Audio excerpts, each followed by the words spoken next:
Hello everyone, today I'm going to show you how to navigate the kucoin dashboard.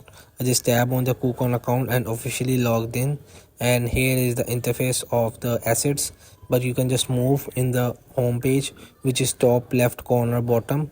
So when you tap on this home page, a little bit scroll down, and you will see here is the dashboard.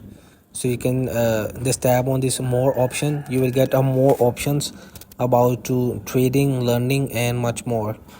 So it's easy and simple to find your kucoin dashboard.